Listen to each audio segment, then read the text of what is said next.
నమస్కారం ఇది సంగతికి స్వాగతం ఎన్నో ఆకాంక్షలు మరెన్నో అంచనాలు కొత్త పొద్దు పొడవాలి ద్వైపాక్షిక దౌత్య వాణిజ్య బంధాలు మరింత దృఢతరం కావాలి అందరిది అదే అభిప్రాయం అదే ఆలోచన గణతంత్ర వేడుకలకు విశిష్ట అతిథిగా విచ్చేస్తున్న అమెరికా అధ్యక్షుడు ఒబామాపై దృష్టి అంతా ఏం జరగబోతోంది ఏం జరిగే అవకాశాలు ఉన్నాయనే అంశాల చుట్టూనే చర్చ పైగా భేటీ కాబోతున్నది ఆషామాషి వ్యక్తులు కాదు ప్రపంచంలోనే అతిపెద్ద ప్రజాస్వామ్య దేశాలకు ప్రతినిధులే కాక ఒకరు ఇప్పటికే అగ్రరాజ్యంగా వెలుగొందుతుంటే మరొకరు రేపటి తరం నాయకత్వం కోసం కంకణబద్దులైన దీక్షా దక్షులు దేశంలో 3 దశాబ్దాల తర్వాత కొలువు తీరిన సుస్థిర శక్తివంతమైన ప్రభుత్వం రీత్యా చూస్తే ఇంకా ఏదో జరిగే అవకాశం ఉందన్న ఆశలు రేకెత్తుతున్నాయి మరి ఈ నెల 25 నుంచి ప్రారంభం కానున్న శ్వేత సౌధాధిపతి భారత్ 3 రోజుల పర్యటన ఎలా జరిగే అవకాశం ఉంది పర్యటన అజెండా ఆ అజెండాను నిర్దేశించే పరస్పర ప్రయోజనాలు ఏమిటి ఆ వివరాల సమాహారాన్ని ఇప్పుడు చూద్దాం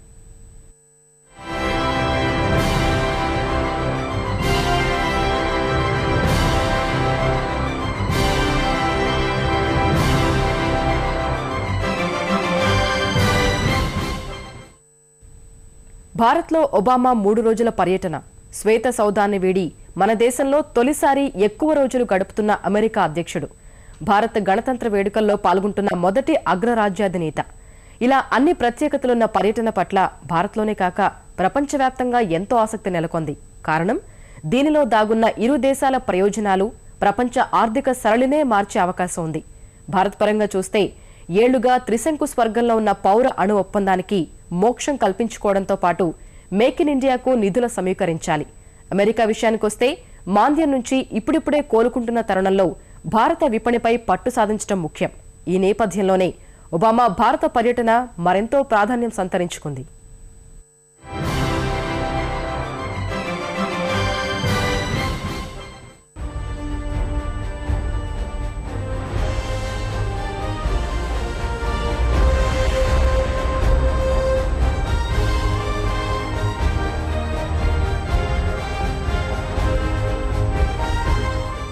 మీ ఇంటికి వస్తే ఏమిస్తారు మా ఇంటికి వస్తే ఏం తెస్తారు చాలా కాలంగా భారత్ వంటి వర్తమాన దేశాల విషయంలో అమెరికా వంటి అగ్రరాజ్యాలు అనుసరిస్తున్న వ్యవహార శైలి ఇది ప్రస్తుతం సంస్కరణల బాటలో వడివడిగా అడుగులు వేస్తున్న మన నరేంద్ర మోదీ కూడా దాదాపు అదే విధానాన్ని అవలంబిస్తున్నారు అయితే కాస్త అర్థం మార్చి లుక్ ఈస్ట్ లింక్ వెస్ట్ అంటూ ప్రపంచంలోని కీలక దేశాలతో ఆయన ఆలపిస్తున్న స్నేహగీతం కొత్త సమీకరణాలకు వేదిక అవుతోంది భారత్తో మైత్రి ఉభయ తారకమని అందరినీ ఆకట్టుకుంటూ నవభారత నిర్మాణానికి పునాదులు వేసే ప్రయత్నం చేస్తోంది ఈ ప్రయాణంలో త్వరగా కీలక ముందడుగు వేయాలి అనేది మోదీ సర్కార్ లక్ష్యం అందులో భాగంగానే ఈ నెల 25 నుంచి 27 వరకు జరగనున్న అమెరికా అధ్యక్షుడి భారత పర్యటనపై ఇప్పుడు ప్రపంచం దృష్టి నిలిచింది కొత్త ప్రభుత్వం సరికొత్త వాతావరణం ఇలా ఎన్నో అంశాల నేపథ్యంలో భారత్ వైపు చూస్తున్న ప్రపంచ దేశాల ఆసక్తి ఒబామా పర్యటన ఖరారు తర్వాత రెట్టింపైంది కారణం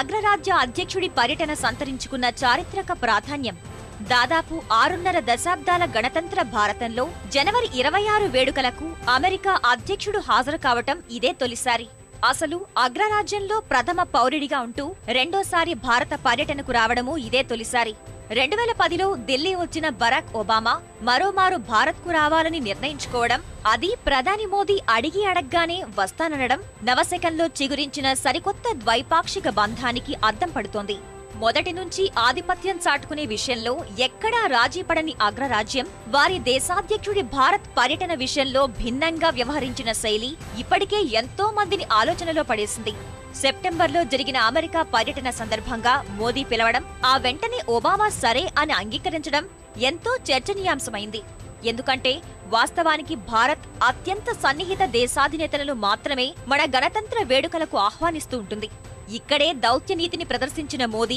ఒబామాను ఆహ్వానించడం ద్వారా అగ్రరాజ్యం తమకు ఆప్తమిత్రుడని చెప్పకనే చెప్పారు అంతేకాదు 4 రోజులు శ్వేత సౌధానికి దూరంగా ఉంటూ భారత్తో అనుబంధం తమకు ఎంతో ముఖ్యమన్న సంకేతాలను ఒబామా ప్రపంచానికి ఇచ్చారు అందుకే ఈ పర్యటన చరిత్రాత్మకంగా ఎంతో ప్రాధాన్యతను సంతరించుకుంది గతేడాది సెప్టెంబర్లో మోదీ ఒబామా భేటీ జరగ్గా అతి కొద్ది నెలల వ్యవధిలోనే 2 దేశాల మధ్య మరోమారు శిఖరాగ్ర స్థాయి చర్చలు జరగనుండడం చరిత్రలో అత్యంత అరుదు ఈ పరిణామం మోదీ అనుసరిస్తున్న సరికొత్త దౌత్య నీతికి ప్రతీకనే చెప్పాలి మొదట దక్షిణాసియా దేశాలతో మొదలుపెట్టిన అనతి కాలంలోనే ప్రపంచ వేదికలపై తనదైన స్థానాన్ని ఏర్పాటు చేసుకున్నారు.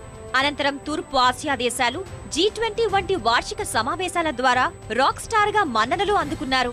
ప్రపంచాధినేతలంతా చేయి కలపాలని ఆతృతగా ఎదురుచూస్తున్న నాయకుడిగా వార్తల్లో నిలిచారు. ఆ సుడిగాలి యాత్రల్లో భాగంగా వెళ్లిన ప్రతి దేశంలో రక్షణాత్మక ధోరణిలో వ్యవహరించాలన్న పాత సిద్ధాంతాల్ని పక్కన పెట్టి నవభారత నిర్మాణంలో అక్కరకు వచ్చే ప్రతి అంశాన్ని అందిపుచ్చుకోవడమే లక్ష్యంగా విదేశాంగ విధానానికి కొత్త రూపునిచ్చారు. ఈ క్రమంలోనే గతేడాది మైత్రి పథంలో కొత్త ప్రయాణాన్ని ప్రారంభించిన భారత్, అమెరికా ప్రస్తుత ఒబామా పర్యటన వేదికగా ముందడుగు వేయనున్నాయి. ద్వైపాక్షిక వ్యూహాత్మక భాగస్వామ్యం, అణు ఒప్పందం, రక్షణ, వాణిజ్య రంగాల్లో సహకారం, ఉగ్రవాదంపై సమిష్టి పోరు, WTOకు సంబంధించిన వివాద పరిష్కారాలు, వాతావరణ కాలుష్య నియంత్రణ సహా ఇతర అంతర్జాతీయ అంశాల్లో ఇరు దేశాలు ఓ స్పష్టతకు వచ్చే అవకాశముంది. భారత్, అమెరికా మధ్య ద్వైపాక్షిక ఒప్పందాలు కొత్త కాకపోయినా ఈసారి పరిస్థితి మాత్రం పూర్తి భిన్నం. అమెరికా అధ్యక్షులు ఇప్పటివరకు 6 సార్లు స్వతంత్ర భారతంలో పర్యటించగా ఈ దఫా జరగనున్న పర్యటన ప్రత్యేక వాతావరణంలో సాగనుంది. ఇందుకు ప్రధాన కారణం సుదీర్ఘకాలం తర్వాత దేశంలో పూర్తి ఆధిక్యంతో ప్రభుత్వం ఏర్పాటు కావడం, ఎవరితో కలిసి పనిచేసేందుకైనా సిద్ధమంటూ కీలక దేశాలైన రష్యా, చైనా, జపాన్తోనూ స్నేహగీతం ఆలపిస్తూ తనదైన శైలిలో మోదీ అనుసరిస్తున్న దౌత్య నీతి. తద్వారా అగ్రరాజ్యం మాట ఏకపక్షంగా చెల్లుబాటయ్యే రోజులు ఇకపై లేవంటూ అమెరికాకు వాస్తవ పరిస్థితుల్ని చెప్పకనే చెబుతూ మరోవైపు వారికి ఇవ్వాల్సినంత ప్రాధాన్యతను ఇస్తూనే ముందుకు సాగుతున్నారు. దీర్ఘకాలంగా ఆర్థిక మాంద్యం బారిన పడి అష్టకష్టాలు పడుతున్న అమెరికా కూడా ఈ పరిణామాలతో ఒక్కసారిగా అప్రమత్తమైంది. భారత్లో ఉన్న అపారమైన విపణి అవకాశాల్ని అందిపుచ్చుకోకపోతే నష్టపోక తప్పదని గుర్తించి భారత్తో మైత్రిని పెంచుకోవడంపై దృష్టి సారించింది. మన దేశంలో బిజినెస్ క్లైమేట్, ఇన్వెస్ట్మెంట్ క్లైమేట్ పెంచాలి, ఎకానమీ బాగా గ్రోత్ ర్యాపిడ్గా జరగాలి అనేది చాలా పట్టుదలగా మోడీ పనిచేస్తున్నారు. మనకి ఇన్వెస్ట్మెంట్ కావాలంటే అన్ని దేశాల నుంచి రావాలి, కానీ ముఖ్యంగా మనకి రావాల్సింది అమెరికా, వెస్ట్రన్ కంట్రీస్. ఎందుకంటే వాళ్ళ దగ్గర ఇన్వెస్ట్మెంట్ ఉంది, వాళ్ళ టెక్నాలజీ మోర్ అడ్వాన్స్డ్. మనకు కావాల్సింది టెక్నాలజీ మనకి డిఫెన్స్లోనే కాదు, హైయర్ ఎడ్యుకేషను, ప్రైమరీ ఎడ్యుకేషన్లో కూడా చాలా ముఖ్యం, వైద్యంలో కూడా ముఖ్యం. అన్ని రంగాల్లో టెక్నాలజీ మనకు అవసరం. చైనా, పాకిస్తాన్ వంటి దేశాల అధినేతలు హాజరైన గణతంత్ర వేడుకలకు ఇప్పటివరకు అమెరికా అధ్యక్షుడు రాలేదు. ఆ లోటును భర్తీ చేస్తూ ఒబామాను గణతంత్ర వేడుకలకు మోదీ ఆహ్వానించడం అంతర్జాతీయ వ్యవహారాల్లో ప్రజాస్వామ్య దేశాల పాత్రకున్న విలువను మరింత ఇనుమడింపజేసింది. ఈ పరిణామం రెండు దేశాల మైత్రి సహా ఇతర అంతర్జాతీయ అంశాలపై ఎలాంటి ప్రభావం చూపుతుంది అనేది ఈ పర్యటన తర్వాత కొంత స్పష్టత రానుంది. అయితే కాస్త అర్థం మార్చి లుక్ ఈస్ట్, లింక్ వెస్ట్ అంటూ ప్రపంచంలోని కీలక దేశాలతో ఆయన ఆలపిస్తున్న స్నేహగీతం కొత్త సమీకరణాలకు వేదిక అవుతోంది. అమెరికా అధ్యక్షుడే మరోసారి తరలి రావడం, కనీవిని ఎరుగని భద్రతా ఏర్పాట్ల సంగతి అటుంచితే ఈసారి ఒబామా పర్యటన దృష్ట్యా అందరూ ఆసక్తిగా గమనిస్తోన్న మరో అంశం భారత్ వాణి. కారణం చూస్తూ ఉండగానే పరిస్థితులన్నీ ఊహించే విధంగా మారిపోయాయి. సుస్థిర ప్రభుత్వం, వ్యవస్థల్లో వేగం లాంటి కారణాలతో పెట్టుబడులకు విశ్వసనీయమైన దేశాల జాబితాలో భారత్ ప్రముఖ స్థానంలో నిలిచింది. చైనాను అధిగమించే అభివృద్ధి అంచనాలతో సరికొత్త పెట్టుబడుల వాతావరణాన్ని సృష్టించింది. అలా భారత్ త్వరలోనే కీలక ప్రపంచ శక్తిగా ఆవిర్భవిస్తుందనే అంచనాల మధ్య గణతంత్ర వేడుకలకు మోదీ ఇచ్చిన ఆహ్వానాన్ని ఒబామా అందిపుచ్చుకున్నారు. అసలు భారత్ను ఇంత బలీయ శక్తిగా మార్చిన పరిణామాలేంటి? వాటి అమెరికా అందుకోవాలనుకుంటున్న అవకాశాలేంటి?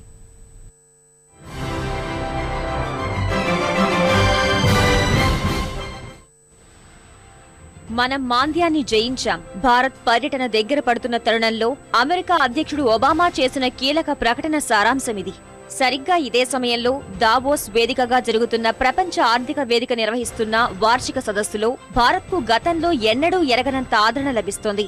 ప్రపంచంలో పెట్టుబడులు పెట్టడానికి రెండో విశ్వసనీయ దేశంగా భారత్ పరపతి అమాంతం ఎంతో ఎత్తుకు చేరింది. మన వృద్ధి రేటు అంచనాలను సవరించి గణిస్తున్న రేటింగ్ సంస్థలు త్వరలోనే భారత్ మరింత పుంజుకుంటుందని సంకేతాలు వెలువరిస్తున్నాయి. రానున్న రోజుల్లో చైనాను దాటిపోగలమని అంచనా వేస్తున్నాయి.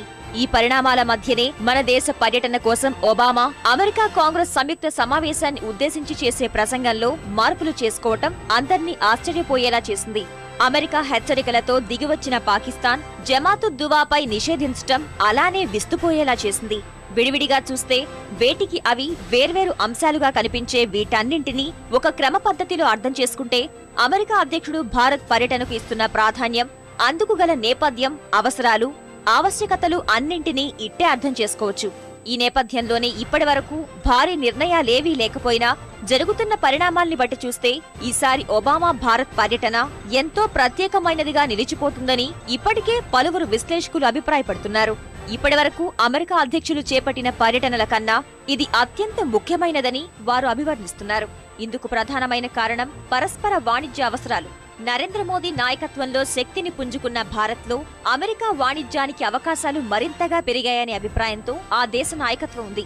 అలానే మేక్ ఇన్ ఇండియా వంటి వినూత్న కార్యక్రమాలతో ముందుకు వస్తున్న మోదీ నాయకత్వానికి అగ్రరాజ్యం బాసట ఎంతో అవసరం.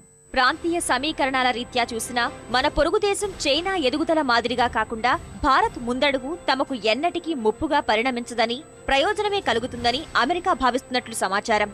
ఈ పరిస్థితుల్లో భారత్ను చేరదీయాల్సిన అవసరం ఉందని భావిస్తున్న అమెరికా భారత్లో పెట్టుబడులకు చేపట్టిన ప్రయత్నాల్లో భాగమే అధ్యక్షుడి పర్యటన అని భావిస్తున్నారు. లేకపోతే అధ్యక్షుడు తన ప్రసంగం తేదీని మార్చుకుని మరీ ఒక్క దేశం కోసం 4 రోజులు వాషింగ్టన్కు దూరంగా ఉండరని పరిశీలకులు విశ్లేషిస్తున్నారు. అమెరికాలో సైతం సురక్షితంగా పరిగణించని రీతిలో గణతంత్ర దినోత్సవం రోజున వేలాది మంది ప్రజల మధ్య ఒబామా గడపనుండటం ఇరు దేశాల సంబంధాలకున్న ప్రాధాన్యాన్ని స్పష్టం చేస్తోందంటున్నారు. తన సమయాన్ని, శక్తిని భారత్ కోసం వెచ్చించడం ప్రయోజనకరమేనని ఒబామా భావిస్తున్నట్లు ఈ పరిణామాలన్నీ స్పష్టం చేస్తున్నాయని అధికార వర్గాలు విశ్లేషించాయి. అగ్రరాజ్యం భారత్పై ఇంత బలంగా దృష్టి సారించడం వెనుక అనేక కారణాలున్నాయి. మోదీ సర్కార్ ఏర్పాటు తర్వాత వ్యవస్థలు వేగం పుంజుకోవడం లాంటి పరిణామాలతో కొత్త ఏడాదిలో భారత్ పట్ల అంతర్జాతీయంగా సానుకూల వాతావరణం నెలకొంది. విశ్వాస పునరుద్ధరణతో భారత్ ప్రపంచంలోనే రెండో అత్యంత నమ్మదగిన దేశంగా నిలిచింది. వివిధ దేశాల అభివృద్ధిపై విశ్వాస స్థాయిలు పడిపోయిన పరిస్థితుల్లోనూ 27 దేశాల్లోని విద్యాధికుల మధ్య జరిపిన సర్వేలో భారత్ 5 నుంచి 2వ స్థానానికి ఎగబాకింది. స్విట్జర్లాండ్లోని దావోస్లో ప్రపంచ ఆర్థిక పరిస్థితికి సంబంధించి అత్యంత శక్తివంతమైన సదస్సు వేళ ప్రముఖ ప్రజా సంబంధాల సంస్థ ఈడెల్మన్ ఈ మేరకు సర్వే నివేదికను విడుదల చేసింది. ఆయా దేశాల్లోని ప్రభుత్వాల పనితీరు, వ్యాపార పురోగతి, ప్రసార సాధనాలు, స్వచ్ఛంద సంస్థలు లాంటి వ్యవస్థల విశ్వసనీయత ఆధారంగా రూపొందించిన ఈడెల్మన్ జాబితాలో అమెరికా, యునైటెడ్ కింగ్డమ్, జర్మనీ లాంటి అగ్రదేశాలు 50% లోపు స్కోరుకే పరిమితమయ్యాయి. భారత్ మాత్రం ఏకంగా 79%తో నమ్మకానికి చిరునామాగా నిలిచింది. ఈ సందర్భంగా ఈడెల్మన్ సంస్థ ప్రధాని నరేంద్ర మోదీ ముఖ చిత్రంతోనే నివేదికను విడుదల చేసింది. రాజకీయ వ్యవస్థపై భారతీయుల్లో పెరిగిన నమ్మకానికి కూడా ఈ సర్వే ఉదాహరణగా నిలిచింది. భారత రాజకీయ నాయకత్వంపై ఏడాది కిందట 53%గా ఉన్న నమ్మకం ఈసారి 82%తో శిఖర స్థాయికి చేరింది. మరోవైపు మోదీ సారథ్యంలోని ప్రభుత్వం సంస్కరణల దూకుడుతో వచ్చే ఏడాది భారత్ చైనాను అధిగమించి మరీ వృద్ధి రేటును నమోదు చేస్తుందని అంతర్జాతీయ సర్వేలు స్పష్టం చేస్తున్నాయి. చైనా వృద్ధి రేటు వచ్చే ఏడాది 6.3%కి పరిమితమవుతుందనే అంచనాలుండగా భారత్ మాత్రం 6.5% సాధిస్తుందని సాక్షాత్తు అంతర్జాతీయ ద్రవ్యనిధి IMF అంచనా వేసింది. కొత్త ప్రభుత్వం చేపడుతున్న చర్యలు అత్యంత ఆశావహంగా ఉన్నాయన్న IMF ఆయా సంస్కరణల అమలు అత్యంత కీలకమని అభిప్రాయపడింది. ఆర్థిక మాంద్యం పరిస్థితుల నుంచి బయటపడుతున్న సంకేతాలతో 2014లో భారత్ 5.8% వృద్ధి నమోదు చేయగా చైనా గడచిన 24 ఏళ్లలోనే అతి తక్కువగా 7.4% వృద్ధి రేటు నమోదు చేయటం ఈ వాదనకు బలం చేకూరుస్తోంది. ఈ నేపథ్యంలోనే భారత్, అమెరికా మధ్య కొత్త శిఖరాలను అందుకుంటున్న ద్వైపాక్షిక సంబంధాలు ఉభయతారకం కానున్నాయి. ప్రధాని నరేంద్ర మోదీ సారథ్యంలోని భారతదేశం ప్రధానంగా 2 లక్ష్యాల్ని పెట్టుకున్నట్లు కనిపిస్తోంది. మొదటిది సత్వరం సుస్థిరాభివృద్ధి సాధించడం, రెండోది చైనా, పాకిస్తాన్ నుంచి ఎదురవుతున్న ముప్పును ధీటుగా ఎదుర్కొనేందుకు జాతీయ భద్రతను పెంపొందించడం. ఈ రెండూ సాధించాలంటే రెండో దఫా ఆర్థిక, రాజకీయ సంస్కరణలను ముందుకు తీసుకెళ్లటం ద్వారా దేశంలో వ్యాపారానుకూల వాతావరణం ఏర్పాటు చేయడం కీలకం. పెద్ద ఎత్తున విదేశీ, ప్రైవేట్ పెట్టుబడుల ఆకర్షణకు మరింత సానుకూల, శక్తివంతమైన, ఉత్సాహజనకమైన దృక్పథాన్ని అనుసరించడం అత్యంత ఆవశ్యకం.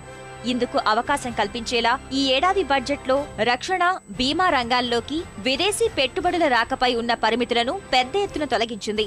అమెరికాతో పాటు ఇతర పశ్చిమ దేశాలతోనూ సన్నిహిత రాజకీయ, ఆర్థిక, వ్యూహాత్మక సంబంధాలు ఏర్పరచుకోవటం ద్వారానే ఈ మార్గంలో మరింతగా ముందడుగు వేయగలుగుతాం. ఇక్కడ అమెరికాకు ఇదివరకటి కన్నా ఎక్కువగా భారత్తో అవసరం ఏర్పడింది.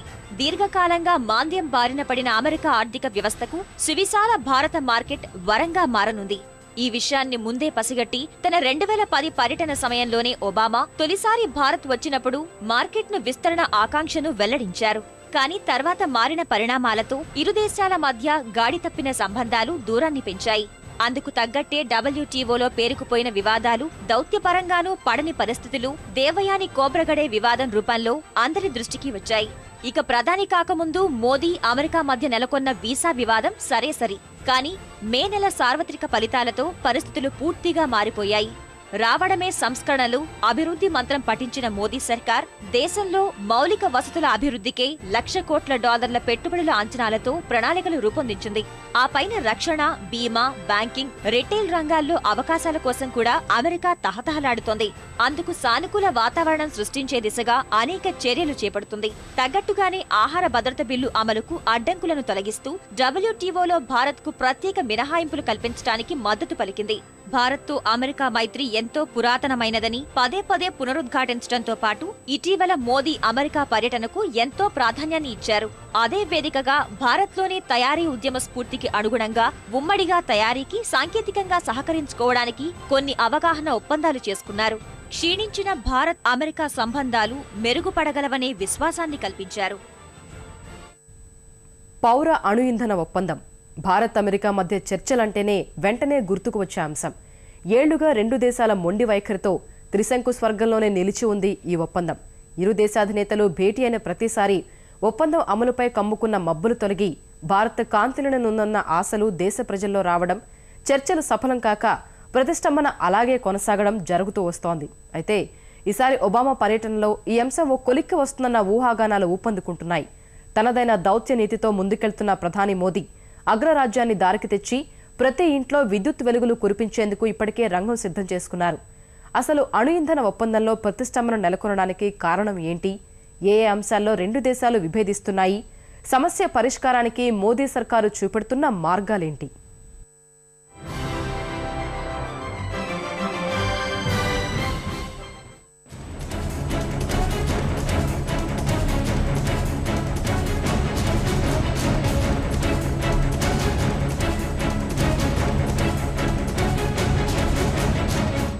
ఇంధన రంగంలో సరికొత్త విప్లవం రావాలి. నిరంతర విద్యుత్ సరఫరా అందించాలన్నా, పారిశ్రామికంగా దేశం కొత్త పుంతలు తొక్కాలన్నా అదెంతో అత్యవసరం. అప్పుడే యావత్ భారతం తేజోమయం అవుతుంది. అయితే మనకున్న పరిమిత వనరులతో ఆ లక్ష్యాన్ని సాధించడం అసాధ్యం. అందుకే మన వాళ్లు అణు ఇంధన విద్యుత్పై దృష్టి సారించారు. కానీ ఈ తరహా విద్యుత్ మన సొంతం కావాలన్నా, దేశంలో చీకట్లు పారదోలాలన్నా అమెరికా, భారత్ మధ్య ఏళ్లుగా ఊగిసలాడుతున్న పౌర అణు ఒప్పందం పట్టాలెక్కాల్సిందే. అందుకే మన ప్రధాని అమెరికా వెళ్లినా, అగ్రరాజ్యాధినేత ఇక్కడకు వచ్చినా, వేరే ఏ వేదికలపైనైనా ఇరు దేశాల మధ్య ద్వైపాక్షిక చర్చలు జరిగినా అందరి దృష్టి పౌర అణు ఒప్పందం పైనే నిలుస్తుంది. ఇప్పుడు గణతంత్ర వేడుకల్లో పాల్గొనేందుకు బరాక్ ఒబామా భారత్ వస్తున్న తరుణంలో ఈ అణు ఒప్పందంపై మళ్లీ ఊహాగానాలు ఊపందుకుంటున్నాయి.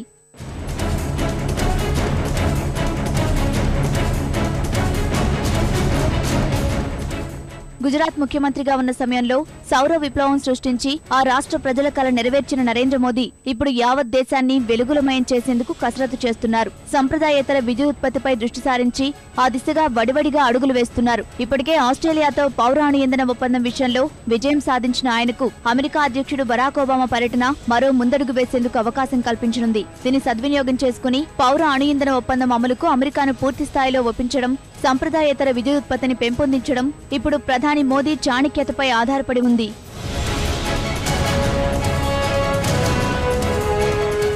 దేశ విద్యుత్ అవసరాలు తీర్చేందుకు 2008 అక్టోబర్లో అమెరికాతో భారత్ చరిత్రాత్మక ఒప్పందం కుదుర్చుకుంది. ఆనాడు చేసుకున్న పౌర అణు ఇంధన ఒప్పందం ప్రకారం GE, Hitachi alliance, Toshiba Westinghouse electronic company చెరొక 2 అణు రియాక్టర్లను భారత్లో నిర్మించి ఇవ్వాలి. ఒప్పందం కుదిరి ఏళ్లు గడుస్తున్నా వాస్తవంలో అది అమల్లోకి రాలేదు.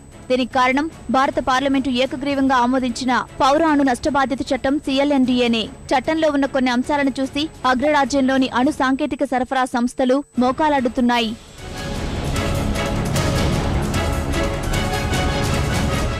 వాస్తవానికి భారత్పై అణు వాణిజ్య ఆంక్షలను అణు సరఫరాదారుల గ్రూప్ ఎన్ఎస్జీ 6 ఏళ్ల క్రితమే ఉపసంహరించుకుంది. దీంతో భారత్ అణు ఇంధన విషయంలో ఎంతో పురోగతి సాధిస్తుందని అందరూ భావించారు. ఆంక్షలు సడలించడంతో భారత్ కూడా అణు ఇంధన రంగంలో అనేక లక్ష్యాలను నిర్దేశించుకుంది. 2020 నాటికి దేశంలో 20,000 మెగావాట్ల సామర్థ్యంతో అణు విద్యుత్ కర్మాగారాలను ఏర్పాటు చేయాలని, 2030 నాటికి 60,000 మెగావాట్లకు చేరుకోవాలని ప్రణాళికలు రచించింది. తగ్గట్లుగానే అవసరమైన యురేనియం సరఫరా కోసం ఉజ్బెకిస్తాన్, రష్యా, ఫ్రాన్స్ తదితర దేశాలతో ఒప్పందాలు చేసుకుంది. మన దేశానికి అణు ఇంధన సరఫరాను వ్యతిరేకిస్తూ వచ్చిన ఆస్ట్రేలియాతోనూ గతేడాది ఒప్పందాన్ని ఖరారు చేసుకున్నారు. దీంతో భారత్ ఎంత కావాలంటే అంతా అణు ఇంధనాన్ని దిగుమతి చేసుకునేలా వెసులుబాటు చిక్కింది. అయితే మన దేశంలో ఉన్న CLND చట్టాన్ని సాకుగా చూపి రియాక్టర్ల సరఫరాదారులైన విదేశీ సంస్థలు భారత్తో ఒప్పందం కుదుర్చుకునేందుకు వెనుకంజ వేస్తున్నాయి.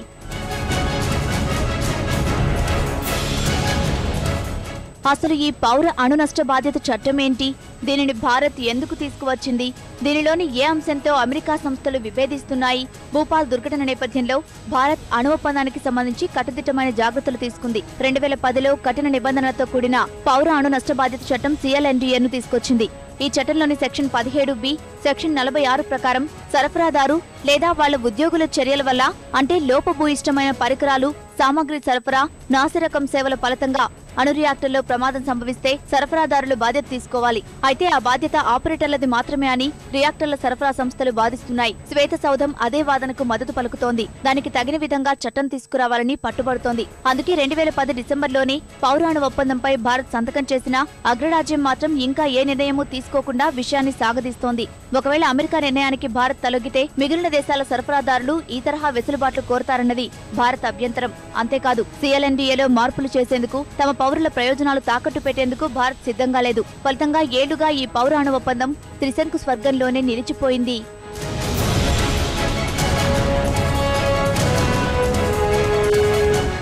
ఏళ్లుగా ఊగిసలాటలో మిగిలిపోయిన ఈ ఒప్పందాన్ని ఎలాగైనా పట్టాలెక్కించేందుకు భారత్, అమెరికా అనేక అవకాశాలను పరిశీలిస్తున్నాయి. ఈ క్రమంలో గత డిసెంబర్లో ఇరు దేశాల అధికారుల సమావేశమవడం కూడా జరిగింది. అయితే ఈ వ్యవహారంలో అమెరికా సందేహాలు నివృత్తి చేసేందుకు భారత్ విశ్వ ప్రయత్నాలు చేస్తున్నా అగ్రరాజ్య అధికారులు అడ్డుపుల్లలు వేస్తున్నారన్న వార్తలు బలంగా వినిపిస్తున్నాయి. దీని వెనుక అమెరికాలోని రాజకీయ కారణాలున్నాయన్న వాదన కూడా వినిపిస్తోంది. 2008లో అమెరికాలో రిపబ్లికన్లు అధికారంలో ఉండగా అణు ఇంధనంపై భారత్తో ఒప్పందం చేసుకోవడాన్ని ప్రతిపక్ష డెమోక్రాట్లు తీవ్రంగా వ్యతిరేకించారు. ఇప్పుడు అధికారంలో ఉన్న అదే డెమోక్రాట్లు అందుకే పౌర అణు ఒప్పందం అమలుకు వారు అంతగా సుముఖత చూపడం లేదన్నది కొందరి విశ్లేషణ.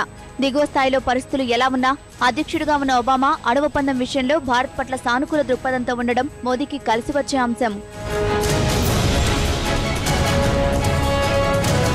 అణు ఒప్పందం అమలుపై భారత్ మెట్టు దిగకుండానే మాట నెగ్గించుకునేందుకు ఎన్నో అవకాశాలున్నాయి. కుడంకుడంలో అణు విద్యుదుత్పత్తి కేంద్రంలో మరో 10 నుంచి 12 రియాక్టర్లను ఏర్పాటు చేసేందుకు రష్యా అధ్యక్షుడు వ్లాదిమిర్ పుతిన్ ఇటీవలే సంసిద్ధత వ్యక్తం చేయడాన్ని ఉపయోగించుకోనున్నారు మోదీ. అంతర్జాతీయంగా భారత్లో అణు ఇంధన రంగంలో పెట్టుబడులకు పెరుగుతున్న డిమాండ్ను ఆసరాగా చేసుకుని అమెరికాపై ఒత్తిడి పెంచాలని మన సర్కార్ వ్యూహం. పోటీ తట్టుకునేందుకు అమెరికా తన వైఖరిని మార్చుకోక తప్పని పరిస్థితి ప్రస్తుతం నెలకొంది. లేకుంటే ఈ అవకాశాన్ని 2 చేతులా అందిపుచ్చుకునేందుకు రష్యా, మరికొన్ని దేశాలు సిద్ధంగా ఉన్నాయి. వీటితో పాటు మరికొన్ని పరిష్కార మార్గాలను భారత్ అన్వేషిస్తోంది. దానిలో భాగంగా బీమా నిధి ఏర్పాటు వంటి వాటి ద్వారా CLNDA చట్టంలో మార్పులు చేయకుండా చిక్కుముళ్లను అధిగమించవచ్చన్న సూచనలు వినిపిస్తున్నాయి. అణు ఇంధనంపై భారత్ ఇంత ఆశలు పెట్టుకోవడానికి ప్రధాన కారణం రోజురోజుకు పెరిగిపోతున్న విద్యుత్ లోటు. దేశంలోని 3/2 విద్యుత్ ఉత్పత్తి కేంద్రాలు బొగ్గు ఆధారంగా పనిచేస్తున్నాయి. వీటిలో సగానికి పైగా కేంద్రాలకు బొగ్గు కొరత ఉంది. దేశవ్యాప్తంగా తాప విద్యుత్ ఉత్పత్తి 68% ఉంటే గ్యాస్ ఆధారిత కేంద్రాలు 15% ఉత్పత్తి చేస్తున్నాయి. జల విద్యుత్ వాటా 12% ఉంటే 4వ స్థానంలో ఉన్న అణు విద్యుత్ కేంద్రాల ద్వారా 3% మాత్రమే ఉత్పత్తి అవుతోంది.